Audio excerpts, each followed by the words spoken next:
Hello and welcome to Positivity Hack Delivered, episode 26. My name is Beata Young, and today's episode is going to be focused on corporate life and restructuring Paytech. Our guest today is Gail. She's somewhere in the middle of the countryside. Is that correct? I am. I'm in Kent, in the southeast of England. Fantastic. So today, Gail Armstrong is going to talk about her Paytech, her book, and also sharing with us some industry insights in case you want to consider your career in fintech.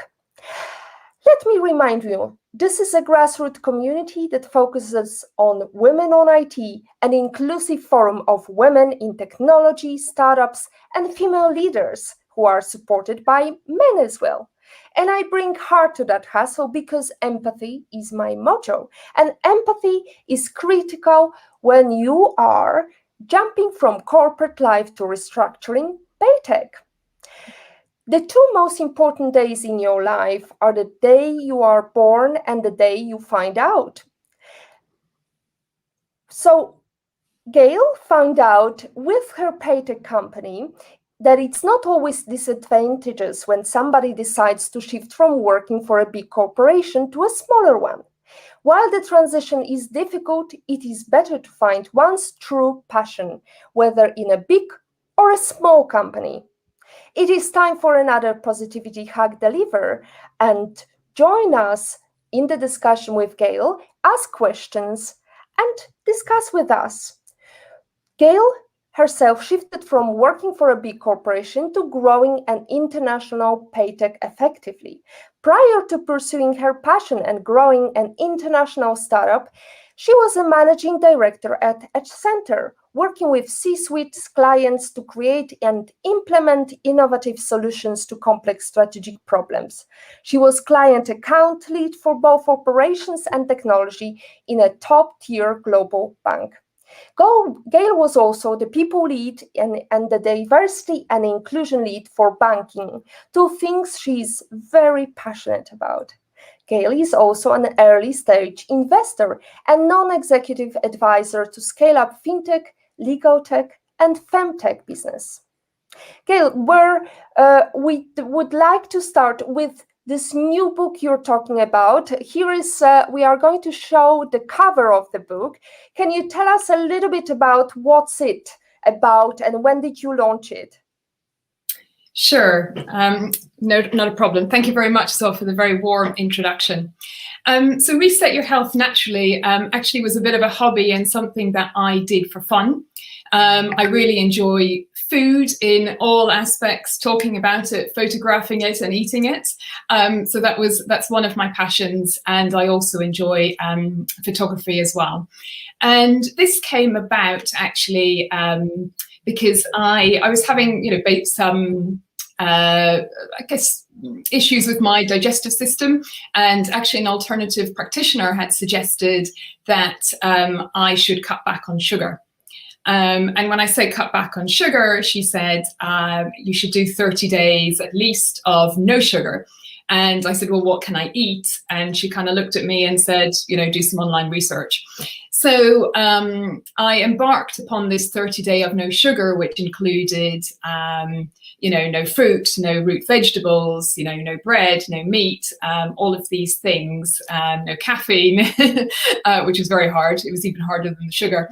And so at the end of that period, actually, it really helped. I was having some stomach cramps, etc. It really helped and the problem went away. And I thought that I would just put some of the recipes that I found helpful together and use it as an opportunity, as a project as well, to develop my food photography skills. And so I put the book together to make it accessible for other people who are advised to follow a similar sort of diet. Just to make it more recipes more accessible and have a better understanding of what might work for them. So I hope it's useful to people in that sort of situation. But it's not a diet that I would recommend for continuous sort of following, so to speak. Well, that's exciting to hear you're on a diet. I am on a diet almost constantly. It's called I would say yo-yo diet. You know, I keep on trying, but it's not helping in a way, shape, or form. So I can see that you're definitely very strict with your approach to your dieting.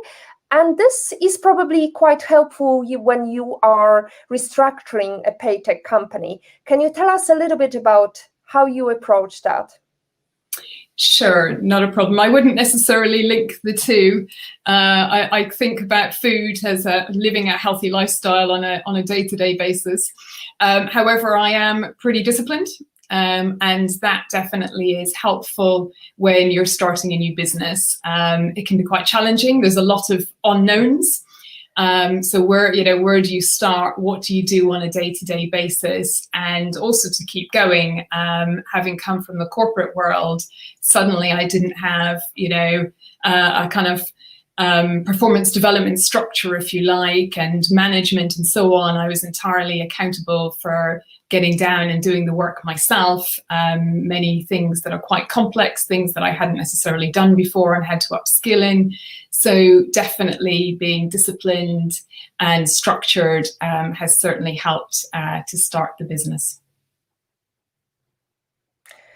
Great. I've seen your family delivering some coffee to you, so I understand this diet is no longer the case with you. You enjoy your coffee. I can sympathize with that because I used to run a coffee business, so I can't start my day without a cup of coffee, which is so unusual because usually Britain, you have your 5 o'clock tea and your tea with milk, and it's quite interesting to hear that you're enjoying coffee more. I wanted to ask you, let's go into more details of your corporate structure, because you mentioned some big structured. Accenture is quite a big company, and I was wondering what skills you had and what skills you had to gain on your route to build this company Paytech that we mentioned today. Sure. So I had spent nearly 13 years at Accenture, which I very much enjoyed, and built up a lot of skills in technology, in transformation. A lot of what we do on a day-to-day basis is just problem solving for our clients. I had done quite a lot of work, so it was all in financial services, predominantly banking and insurance, but it's also some in payments, and quite a lot of work in operations and process. So, and then there was obviously a sales aspect as a managing director. You're obviously accountable for sales and for running, large projects, accounts, revenue, effectively a P&L for your client. So all of those things were very helpful. If you think about setting up a new business, you're looking to problem solve and create new solutions and innovations for clients. You're looking to create structure around how you do your business. You obviously need to sell. If you don't have sales, you aren't going to have much of a business. And so there was a number of aspects there that are the foundation of any business in a sense.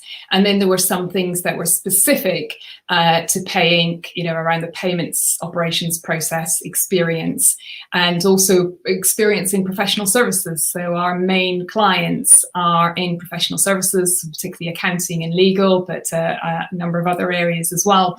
And having come from a consulting background, I can relate very well to our clients and some of the challenges that they are facing, getting paid by their clients. And I saw some of that myself when working with in consulting. And so it's very helpful, so there's a number of things there that have been very helpful to starting Paytech. Fantastic, Gail. Today we are going to beta test some questions that we have that arrived via our website. So let's see what Veronica is asking here. I hope everybody can hear. Just a second. Hi. So my question for Gail is, what were some of the lessons you learned during your days at Accenture that you have applied to your current company? That's very similar question, Gail. So what are the similar things? Or maybe we could even delve deeper and say, what are the differences when you're running your own company versus when you're just responsible for one sector of a big corporation? Sure. Okay. So in terms of the differences, so in a big corporation, you are supported by a lot of people. You have experts in all sorts of different areas, whether it be different technologies or even internal services, supporting you with contracts, accounting, all of those types of things. So once you start your own business, you're a bit more of a jack of all trades, I would say, and you need to be able to handle all aspects of the business, right through, from designing the product that you're selling to marketing it to selling it and ongoing customer care as you move forward and building out those relationships and maintaining them and responding to customer needs. So for me, for example, there were things that I needed or I felt that I wanted to upskill myself in. So I've always worked, Accenture is a technology consulting organization, and prior to that I worked with a lot of IT firms as well, but I felt I needed to be more hands-on and upskill myself. So I did a course and became a Scrum Master so that I could make sure that I was really interacting with my team, my development team, in the way that they expected and understood. So I became a Scrum Master. I'm effectively also, as COO, one of my roles is as the product owner. So I've become kind of upskilled in product owner, and for the first time, having spent a lot of time talking about these techniques within as a consultant, it was the first time I actually had to write my own user stories for our product. I also have had to upskill myself in marketing. So, in mass marketing, different kinds of tools, what tools work, what do I need to achieve, testing, A/B testing to see what works with clients and what doesn't. I also did a course in upskilling myself in reading financial statements. So I was very used to running effectively a P&L, if you like, within Accenture with my client. But, it's quite different reading financial statements for a business. So I upskilled myself in that and in accounting. So I've never had to do the accounting before. So I did some courses in that. And I'm always reading and learning. I read a lot of books by other entrepreneurs and had been doing so for some time before, before I left Accenture. So it's always been something that has interested me, and I've enjoyed learning from other entrepreneurs and their journey and their story. So everyone, you can learn from Gail tonight. You can ask a question. We've got some more questions recorded. We are going to share the recording link next week, so you can record your questions for our guests. But in the meantime, I just wanted to say kudos to you. It's quite an interesting struggle to be a Scrum Master, a little bit of accountant, a little bit of marketing guru, and be able to also look after your family, because you are having help, I guess, from your mother that I've seen yesterday in your call. So my son's at school. So most of the time now, my husband and I are very much the primary carers. When I was at Accenture, because I traveled a lot, and so did my husband. Actually, we had a lot of help. But mostly family members. So my mum and my parents-in-law, who've all been absolutely fabulous. We also have basically someone who we treat as a member of the family, Sophia, who often spends time with my son after school and teaches him Spanish, and holidays time as well. She spends time with him. So she's pretty much got my son fluent in Spanish, which is amazing. Now I have a bit more flexibility. One of the things about setting up my own business was that I wanted to have more flexibility to spend time, more time with my son. So I'm around more often and do spend more time with him. Although today he's luckily out of the house, otherwise he would probably make an appearance. But he is at a play date this afternoon. Great. Well, I hope he's going to watch you, because it's definitely something exciting for kids to have mom on the screen. My daughter is 21, so she's not so excited anymore. It's same old. But we've got Trixie Lopez. She's asking, she's actually saying it's great book, so interesting. I am curious, how do you manage to your work-life balance, Gail? Good question. I would never say that it is easy. And actually, I talk more about what I call work-life integration. In fact, I can't take credit for that name, though, because it comes from a book by Mike Tobin, who is a friend of the family. And so Mike talks about work-life integration. So how do you get the best out of the things that you want to do personally and professionally, and how do you balance those together, and what compromises, etc., do you need to make? So I talk more about work-life integration, and I would say, you know, I'll duck out in the middle of the day if my son is doing something at school and I want to go, or I need to take him to an appointment. You know, all of those types of things, you know, I want to fit those in as well as running our business. Last year was a brilliant example. So when we were homeschooling, so I did homeschooling in the mornings, and I really didn't start my business day till after lunch. However, it was quite helpful. Some of my clients are overseas, so with time zones actually meant that I could do all my client calls in the afternoon and pick up things that I needed to a little bit later on in the day. So I'm very lucky.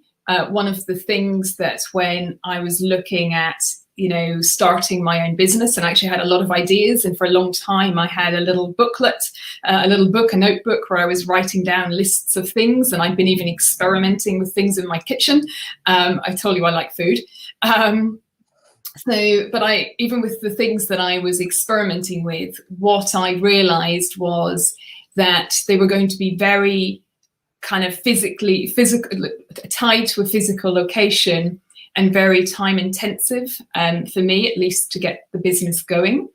And I realized that as starting a new business, one of the things that I wanted to make sure is that I could have a lot of flexibility.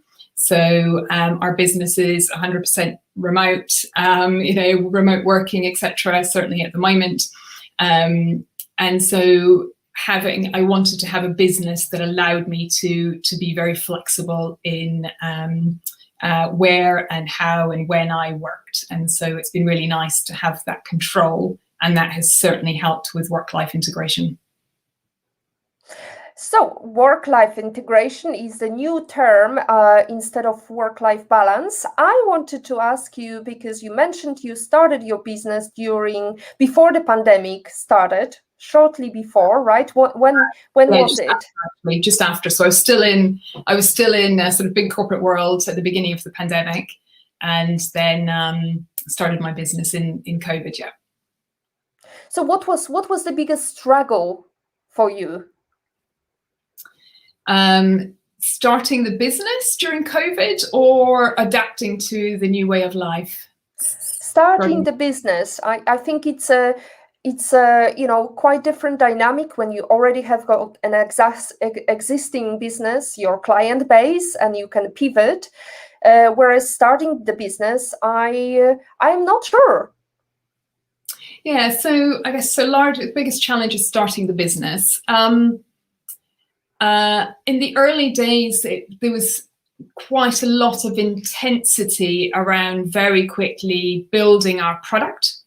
and doing that remotely with a new team that we had, just onboarded.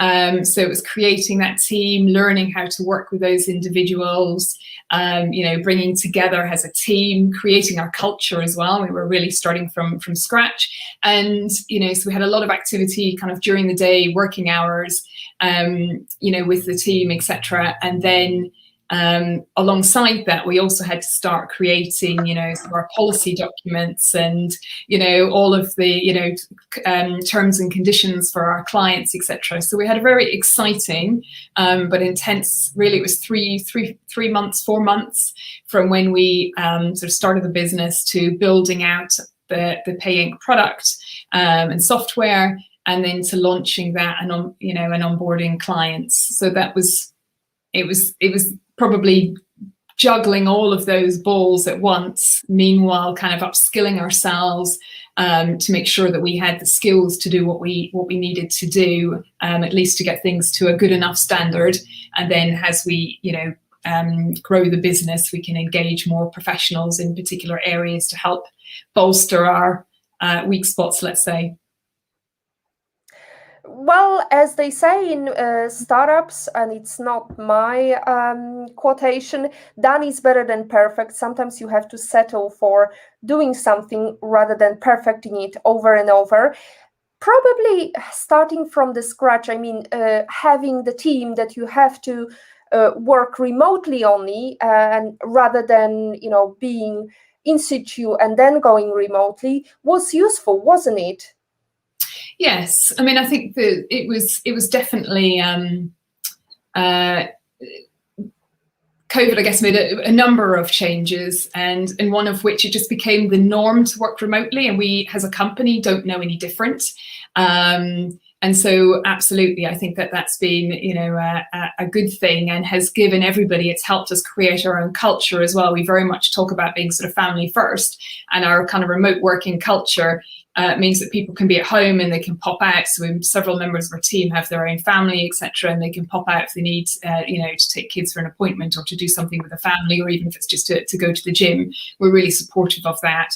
And I think the remote working, the fact that we're not all in an office, allows them the flexibility to pop out, so to speak, and also they don't need to feel guilty because I'm not sitting there creating a face culture, a FaceTime sort of culture. So I think that that's really helpful and has given us a lot of flexibility. It's also helped us start the business because also our clients didn't necessarily expect to see us and to meet us. And so we've got clients now in 3 or 4 continents, and we've not met any of them. And, it's, to me, I feel like that would have been unheard of. It would have been impossible to do that pre-COVID, but it's just completely changed the dynamic and the expectations of our clients. And I absolutely hope, we've got some wonderful clients, and I hope that when things ease up on travel, that we can go and meet them. I'll be very excited to go and see them in person. Especially after the relationships we've built online, it will be really nice. But there hasn't been that expectation to have an office as well, for example. So quite often, as a payments or Paytech or a software company, you would be expected to have an office in in the UK. It would be expected to be in London or another major city, and we haven't had that expectation. And you didn't have that expenses, right? So that's definitely in plus. Yes, indeed. So I'm sorry I'm occupying all your time with my questions. It's time to get our community going. We've got IPO of it in Patrick's opinion. Patrick is again with us asking his questions. Hi, Gail. Lovely to see you. What are the biggest opportunities for a payments company such as yours?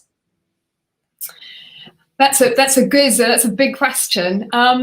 So there are a lot of opportunities. We are servicing effectively a niche in the market. You've got, payments companies, got invoicing companies. Effectively, we are bringing together the kind of 360 degree from the work being done, invoice being sent out, automated processes around that, streamlining the payments process, and then reconciling. And there is not a lot, we've obviously looked extensively at the competition There's not a huge amount of competition and some other new businesses perhaps in the field, but very early days for them as well as ourselves.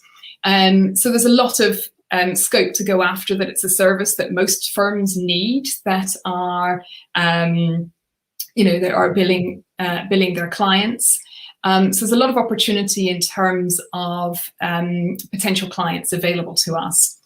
In addition to that, we work in partnership with and have a number of integrations with firms who are CRM, so client relationship management systems, practice management systems, accounting systems, those types of things that we will integrate with those systems so we can automatically pull data from them and send out to automate the process, the payments and the reconciliations for our clients without them having to do double entry, for example. So there's certainly opportunity there. And then, as we grow the business and, I think it would be of something that potentially would be of interest to, if we wanted to sell. I'm not saying that's not on our agenda at the moment, for CRMs or other organizations potentially would be interested in having a capability such as ours in-house. Fantastic. So let's play another question, this time from Anonymous. Here we are. Why do you feel the finance field is a good industry for women?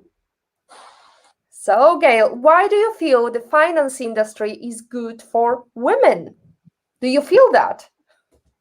So yes, absolutely. So I think there's obviously a lot of opportunity. There's a lot of very good jobs and opportunities for career progression within finance. In my case, in fintech, it's provided a lot of opportunity for me to control my kind of work-life balance or work-life integration, to combine that, with family life. So I think there is, a lot of opportunity. There's exciting careers in finance and fintech, and I think they can provide flexibility in the right area and field. How do you make sure that these opportunities are there? Because I've heard some stories that were quite baffling me, because there is outside world that is, yes, we are very progressive, we want to have diversity, but deep down they don't want to change anything. There are policies that are still the same policies. You have to clock in exactly at 9 o'clock and you can't miss this clocking time, and you have to clock out preferably a bit longer. I certainly haven't seen that in my time and kind of in organizations. It may be true that some jobs in finance are slightly more restrictive. So for example, if you're a trader, you need to be available during trading hours. But I think as a general rule, large professional organizations are really looking to attract talent. They've moved away from, face time, so to speak, and that type of culture. But it's still often the careers within finance, though, are demanding, and, you do have to put in the time, and there's lots of stories. Apologies, sorry, that's my talking clock. I couldn't figure out how to stop it for the call. It's okay. But I think culturally, like, organizations are moving on, and I think that certainly big corporations, they need to attract talent, and they want to attract talent and maintain it within their organizations. So I think they are working hard to do that, but I think there's always improvements. And, I think it's also harder. So having become a mum myself, so my son is 6 now, I think that things that could be improved more broadly across the industry. I think as females, our values and what's important, our motivators will change slightly. And I never thought I'd say this. I was really career driven. But I think now that I'm motivated more so now to build something for my family, and that it gives my family flexibility. And I can see that, my son is thriving, from having me around more. My relationships generally, and part of this is driven by COVID. Actually, people have, in a funny sort of way, more time because you're not commuting, you're not traveling. My family relationships, my friendships, etc., are better and stronger because I've actually got more time to focus on those things. Well, that's again going back to work-life integration. I have to mention the fact that I was reading today, somebody sent me, I think it was IPOV, sent me this article in CTAM where basically London is struggling finding people, and in order to attract the talent, suggesting that we should all consider not only remote working but also the talent that has got the potential, not necessarily the titles, whether they finish the right university. As you said, you're walking the talk because you became Scrum Master just for the sake of your company, without title, right? You learned it the hard way from your developers, right? So I did do a course. And I did do the Scrum Master exam. I forget the Scrum Master Scrum Institute or something like that. So I did do a qualification as such.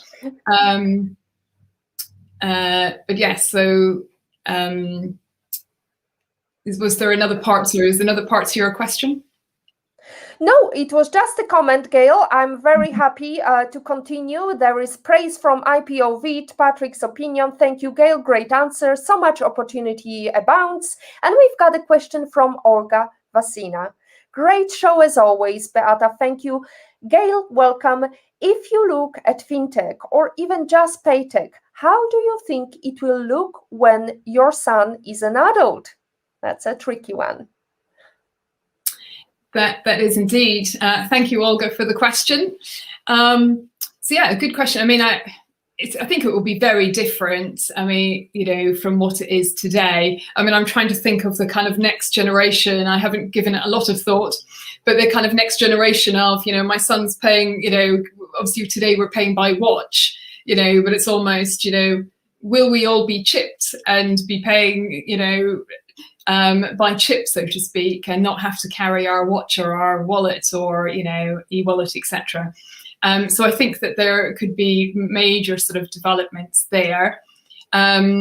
Clearly, over and COVID has been actually a very good driver to more online payments. So there will be more simplification of payments processes. And a much greater a continued move to online. Will cash still exist? Maybe there'll still be a few stalwarts out there that are reluctant to move away from cash, but I would expect that it will be much less in circulation, and you'll see more drops as you've seen over the last sort of 18 months since the pandemic commenced. So yeah, question. I wish I had a crystal ball. Oh, absolutely. Well, you're at the forefront of changing the dynamic for your son and for others. Paytech is definitely a very exciting subject, and there is a lot of wishful thinking, but it's a very, I would say, very traditional business model, and it's very difficult to change people's mindset and think outside the box. How did it happen for you? What was the company structure as you came in, and what did you change to achieve the new heights? So when we started the business, we were mostly focused actually on providing payment plans for law firms. So we would run the software and the technology to allow legal firms to provide payment plans effectively to their clients. So, for example, it would be targeted at law firms who were looking at family law, immigration, so not corporate or business to business, but business to consumers. And so we started looking at that. And we do have clients, we do have a product in that space.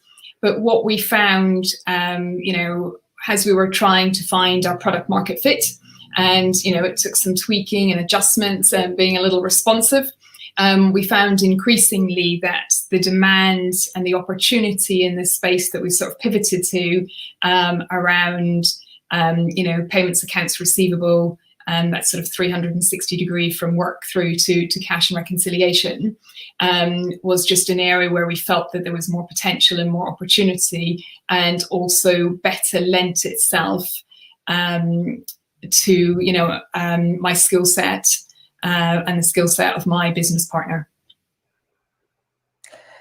Well, ladies and gentlemen, as we've heard from Alexa or whoever was talking at Gail, we are past half an hour. We've got another less than half an hour to go, so please let these questions come in. We are on LinkedIn, Facebook, and YouTube.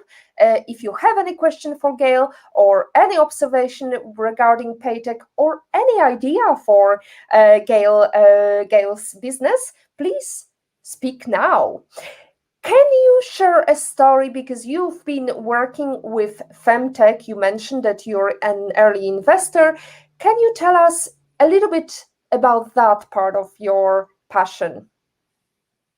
Yeah, so most of my kind of investments to date have been fintech, and obviously Paytech being one of those as well. On the femtech side, so I have engaged with a number of sort of female entrepreneurs, and one of the drivers behind femtech is because I want to be more supportive of female entrepreneurs, and there tends to be a link in the femtech space. It's an area where I think there's not been a huge amount of, innovation. There are some quite well-known innovations more recently, but there's not been a huge amount of innovation. And a lot of the innovations are actually sort of app-based, helping women with perhaps health, with health and work-life balance, those types of things. And I think that's a slightly crowded market, and I think it's also a very difficult market to get into, by which I mean marketing costs are really high. It's very difficult to market to a lady who's exceptionally busy, that she needs to do more mindfulness, more this, more that, to help her situation. So I think it's quite difficult. So what I'm finding is it's quite hard to actually identify areas that I would, like to invest in. It's an area that I hope to see, more innovation, more new startups. Unfortunately, I don't have lots of brilliant ideas myself. Otherwise, I probably would have done that, as well as Paytech. Fantastic. Fingers crossed for that, because definitely there is a huge room for improvement, and somehow we are not being marketed towards. There is actually a study that shows that women are the CFO of the household. So we make the decisions of how to spend money, where to pay, and how to pay, and when to pay. And we look after our children, but somehow investors or all these big corporations never market it to females. So definitely a big room for improvement there. So virtual working, can you tell us a little bit, because you've got very mixed teams, and all of your team is not really located in UK, is it? Correct, that's right, yes. So we actually have our team, we've got a team in Europe and LATAM, so in South America, mainly to service our clients. So yes, it's quite a mix. It's quite far-reaching in terms of time zones as well. And we've got some of the team in Asia as well. So we've got sort of 3 hubs, if you like, so Europe, LATAM, Asia. So that's been interesting, bringing the team together. You've got all the sort of cultural mix, but I think we're all sort of bound around, some of the things that we drive from the core around kind of family first, to be innovative and problem solving, creative, being responsive to our clients and our customer care. So we've got a few, threads there that we have tried to build up, as we've developed the culture of the organization, so that we build a kind of a strong kind of hub, if you like, in a virtual sense. But yeah, it's been really nice to get to know the team. We've got some really talented people, and we really trust them to do the job well. So we give them very direction, but a lot of they come back with a lot of the solutions that we need for our clients. And we've also really encouraged them as well to speak up. And we've got this diverse team. We want to have a diverse team. I'm very proud of the diversity amongst our team, and we want to encourage those people to speak up when it may not always be natural for them to do so. And we really try to praise, when I get pushback from one of the junior developers on the team, and they say, Gail, but I think this is a better way to do it, I am like, clap on the back, great, thank you for pushing back. So really trying to encourage them to come up with new ideas and to voice those ideas, and to be able to get that mix and to benefit from their experience, not only professional but personal experiences. I wanted to tap into this building the culture, the company culture. You started from the scratch. I mean, you had some company structure and you had to impose this culture to make sure that it's aligned with your beliefs, you will never bond if you don't share the same beliefs or similar beliefs or similar approach, ethics. How did you approach this topic? Did you build some branding approach, or was it through structuring some interesting, workshops? So no, I would say actually to date we haven't documented our culture. I certainly think and hope that the team can feel our culture, and I would be surprised if they said otherwise. So it's not something, as you can imagine when you're starting up a new business, the culture is not the first thing that you sort of try to document, or even your kind of company values. But what I think, in terms of how, so there have been discussions obviously at a leadership level about what we want to be as an organization and how we want to act and behave and what's important to us. And some of those things, that came out, sort of family first culture being, creative and problem solving, innovative, responding to our, being responsive to our clients, we're all sort of just a given. And as we went through, the interview processes of, bringing people into our teams, it's in our, it's very clear, it's in our job descriptions, that we are sort of family, first culture, and some of the things that we are looking for in individuals is there. And we talk openly about it then as we go through those interview processes. And interestingly, we've had people come to us and say, actually, I really want to work for an organization like yours.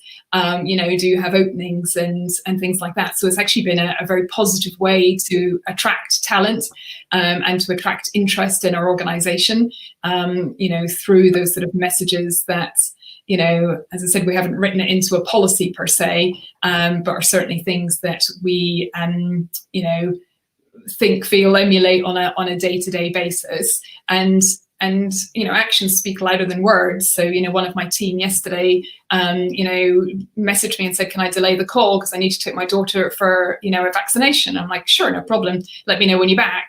and and we connected at a different point in the day that suited both of us.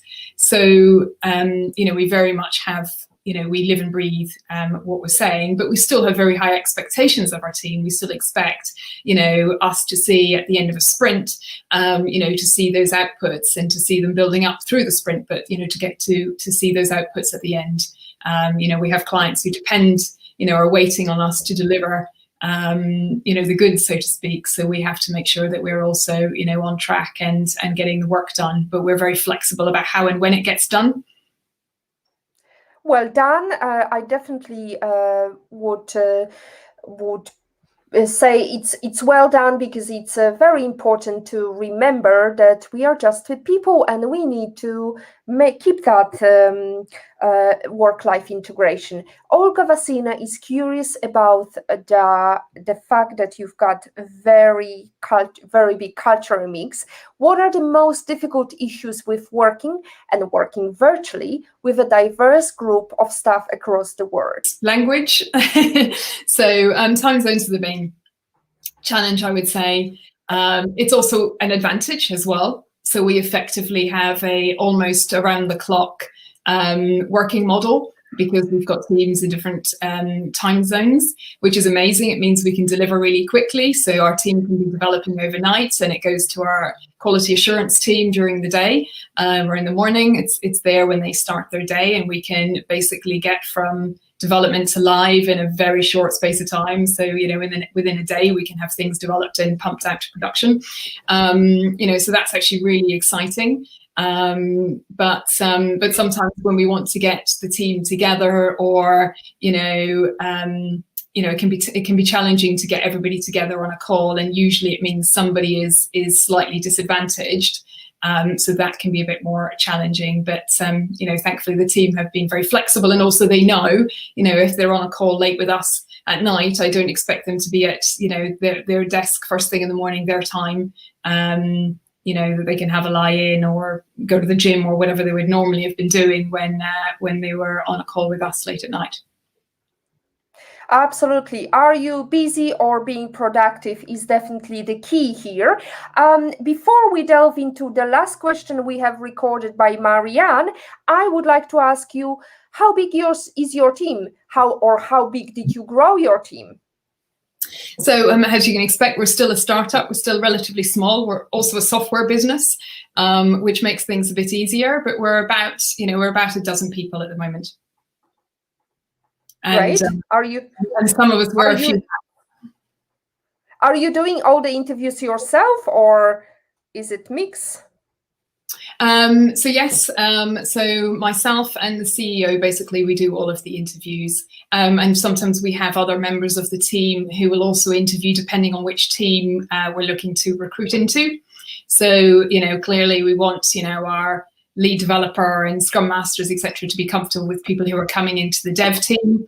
Likewise in sales or marketing, etc., we need everybody to be comfortable. So we're quite collaborative at this stage. Obviously it will get harder as we grow, but every team who joins has to fit and has to be able to work. There's nowhere to hide, so to speak, when you have a very small team. So everybody's got to be the right fit, and it's got to work for everybody who's here today as well. Work to your advantage. So Erms is asking another question. Thank you, Gail. Olga is saying Erms is just making a comment. Another PhD with women on IT. It's better late than never. Hi, Beata and Gail. I am happy to see you and hear that you joined us, even if late. We've got a question from Marianne. Let's hear the question from her.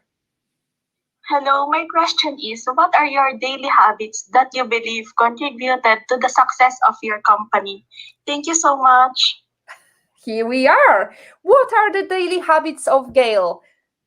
So I pretty much work out every day, and I know that that's not work, but I would consider a really important part of my working day, in that it sets me up for the day. I feel better having done my workout. I often have bursts of inspiration and will be seen on my stationary bike downstairs frantically sort of typing a message to myself so I don't forget. So I think that that's key, and it's really important. It's really important to focus on kind of your own physical and mental fitness first, especially when I spend most of my day sitting at a desk. Then I've got regular check-ins and regular routine with the team, looking at our sprints and our how we're progressing through the development and the work on a day-to-day basis. So looking at that and a routine, in all the different areas of the business, making sure that they are all progressing. So monitoring all of those. I'm also really avid and have always been very focused on goals, and whether they be personal, professional, or otherwise. So we always make sure that we have targets and goals in place, or OKRs, KPIs, whatever you want to call them, but just making sure that we've got those in place and that we're focused on and delivering those. So you have a team of some females and you've seen some females. What do you believe are the top 5 soft skills or career-driven females, in your opinion, should have? Great. Okay, good question. So coming at it from, say, an entrepreneur's perspective and as COO, and I think over time also they're changing as well. And so I think increasingly creativity and problem solving is a key skill. It's a key skill in the business that I have today. In effect, we're solving a large, a specific problem for clients, or a generic problem, let's say, in terms of invoicing through to, payment accounts receivable, and all the analytics, etc., that go with that. So that's kind of the general problem, if you like. But within each of those organizations and each of the systems that we integrate into, there are always new challenges and things that we need to tweak, things that we need to do differently, new features that we need to develop to help serve our customers better. So I think creativity and problem solving is really important. I think having a growth mindset is really critical, and I'm always reading and learning new things, and I think that that's important. And if you move, say, to a new job, you'll feel, at any, in a new job, you've got to uplift your skills, and starting a new business is no different. But I think always on a day-to-day basis, that's important. Collaboration and teamwork, working remotely, etc. Those things are important. Adaptability, so environments will change, things move on.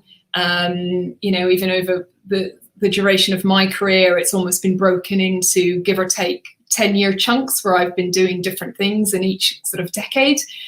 So being adaptable, changing to new environments, etc., is really important. And I think, as the pace, change is increasingly sort of fast-paced, I think it's really important to have that skill. So I think that's probably 4 of the top things. And learning to ask for a pay rise, which I'm personally not very good at, but at least now I just ask myself. So. Fantastic. We can all learn from your experience.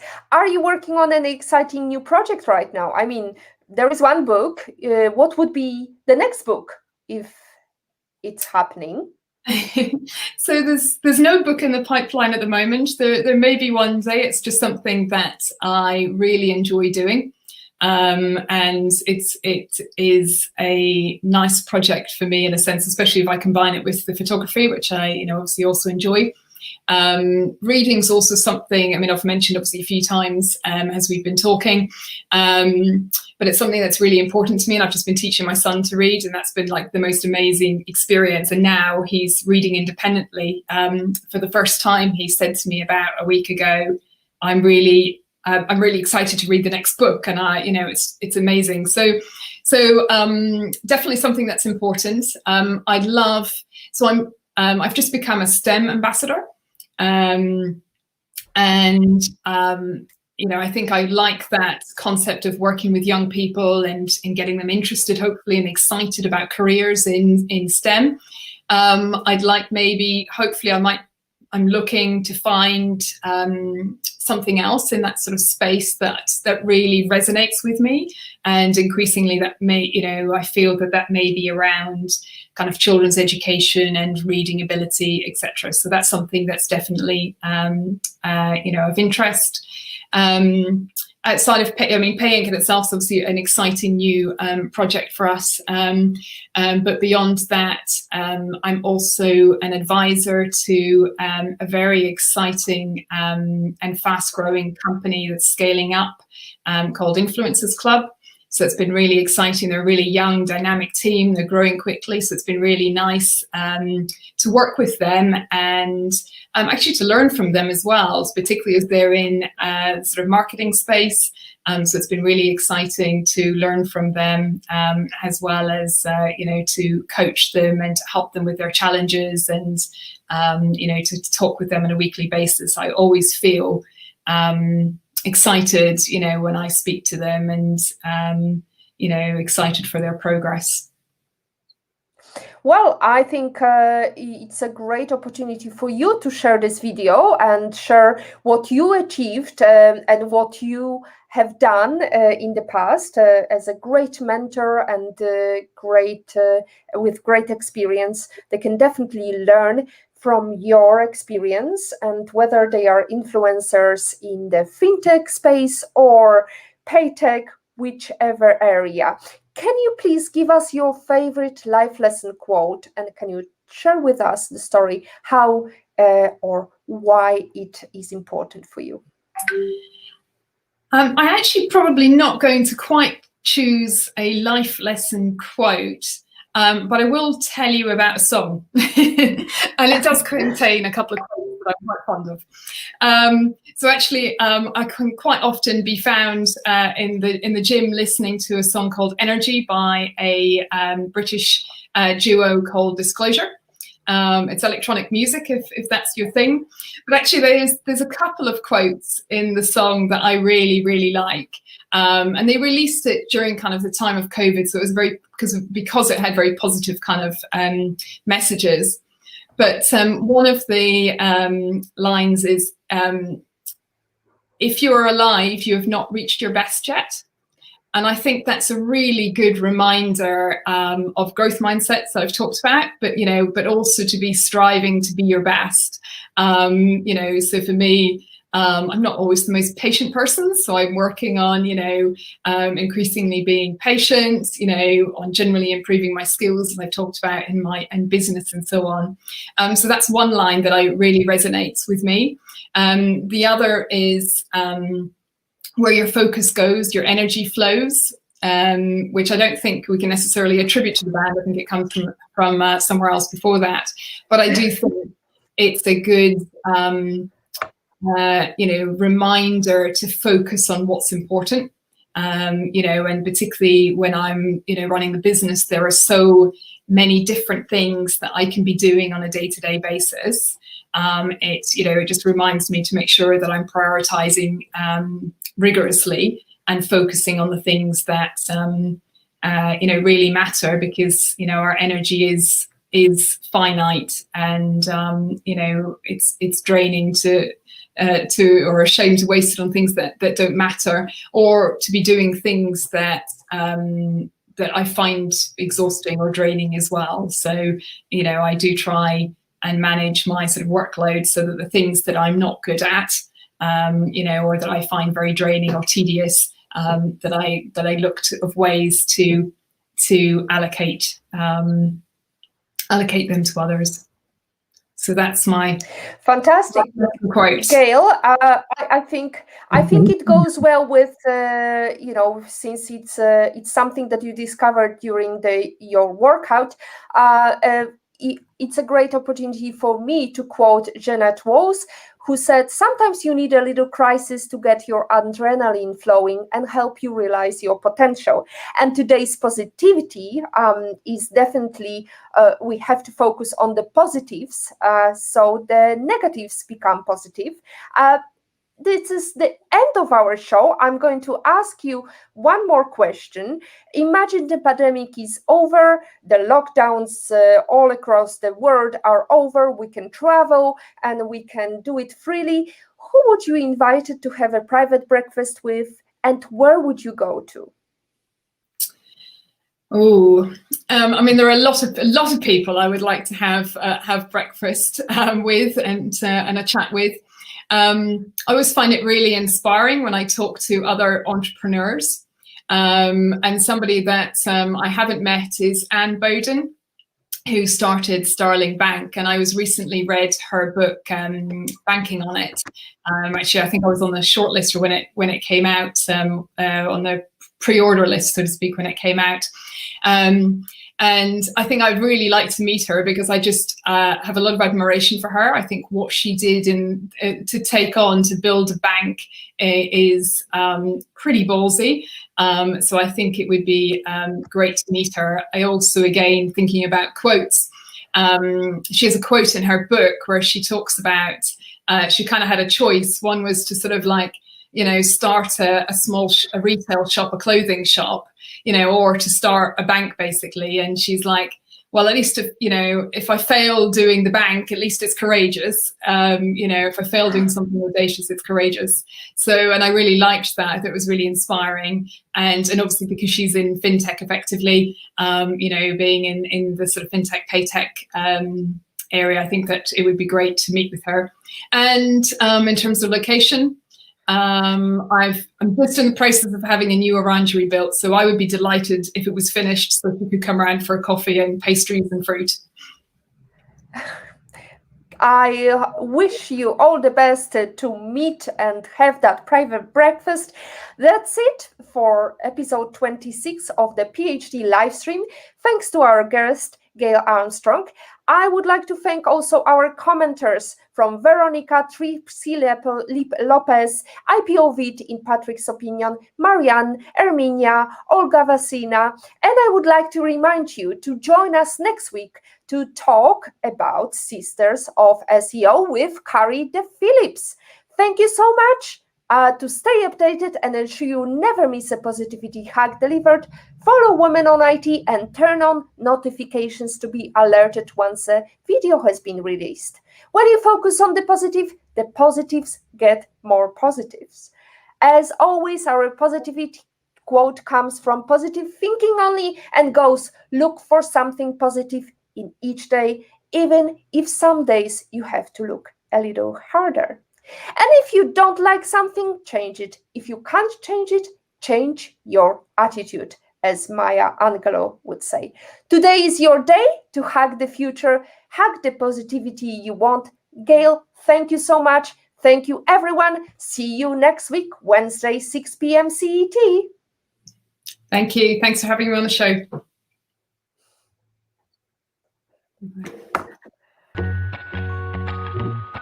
Bye.